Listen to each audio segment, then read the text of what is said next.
अमाल बाब 11। और रसूलों और भाइयों ने जो यहूदिया में थे सुना कि गैर कौमों ने भी खुदा का कलाम कबूल किया। जब पतरस यरूशलेम में आया तो मख्तून उससे ये बहस करने लगे कि तू नामख्तूनों के पास गया और उनके साथ खाना खाया।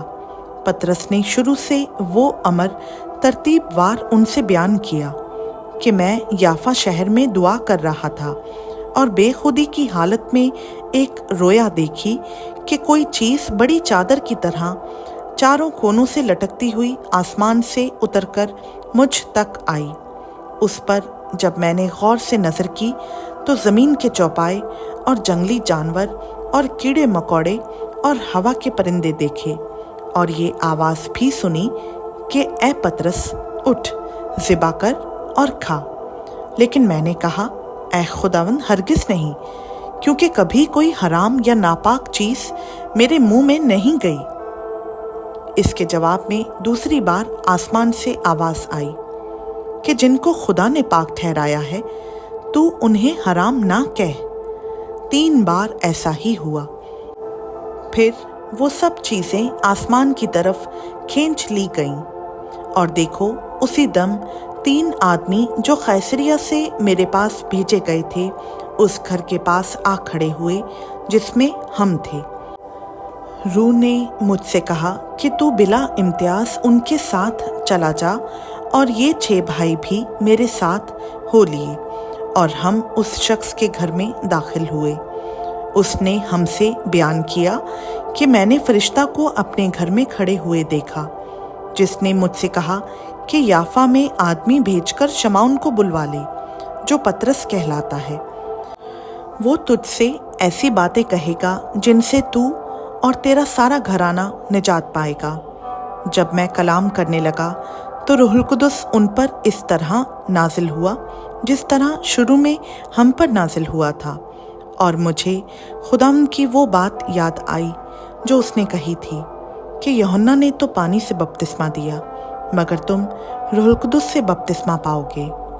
बस जब खुदा ने उनको भी वही नेमत दी जो हमको खुदावंद यीशु मसीह पर ईमान लाकर मिली थी, तो मैं कौन था कि खुदा को रोक सकता। वो ये सुनकर चुप रहे और खुदा की तमजीद करके कहने लगे कि फिर तो बेशक खुदा ने गैर कौमों को भी ज़िंदगी के लिए तौबा की तौफीक दी है। बस जो लोग उस मुसीबत से परागंदा हो गए थे जो स्तिफनस के बाइस पड़ी थी, वो फिरते फिरते फिनिके और कुप्रुस और इंताकिया में पहुँचे, मगर यहूदियों के सिवा और किसी को कलाम ना सुनाते थे।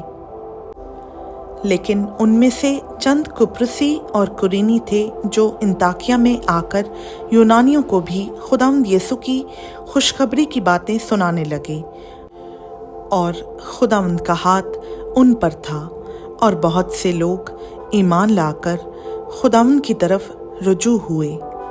उन लोगों की खबर यरूशलेम की कलीसिया के कानों तक पहुंची और उन्होंने बरनबास को अंताकिया तक भेजा। वो पहुंचकर और खुदा का फजल देखकर खुश हुआ और उन सब को नसीहत की कि दिली इरादा से खुदावंद से लिपटे रहो, क्योंकि वो नेक मर्द और रूहुल कुदस और ईमान से मामूर था, और बहुत से लोग खुदावंद की कलीसिया में आ मिले। फिर वो साउल की तलाश में तरसुस को चला गया, और जब वो मिला तो उसे अंताकिया में लाया, और ऐसा हुआ कि वो साल भर तक कलीसिया की जमायत में शामिल होते और बहुत से लोगों को तालीम देते रहे, और शागिर्द पहले अंताकिया ही में मसीही कहलाए। उन्हीं दिनों में चंद नबी यरूशलेम से अंताकिया में आए।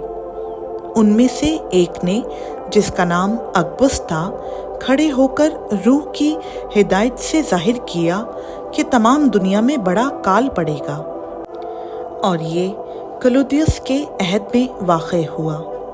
बस शागिर्दों ने तजवीज़ की कि अपने अपने मखदूर के मुआफ़िक यहूदिया में रहने वाले भाइयों की खिदमत के लिए कुछ भेजें। चुनाचा उन्होंने ऐसा ही किया, और बरनबास और साउल के हाथ बुजुर्गों के पास भेजा।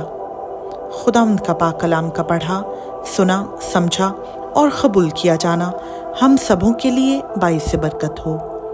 आमीन।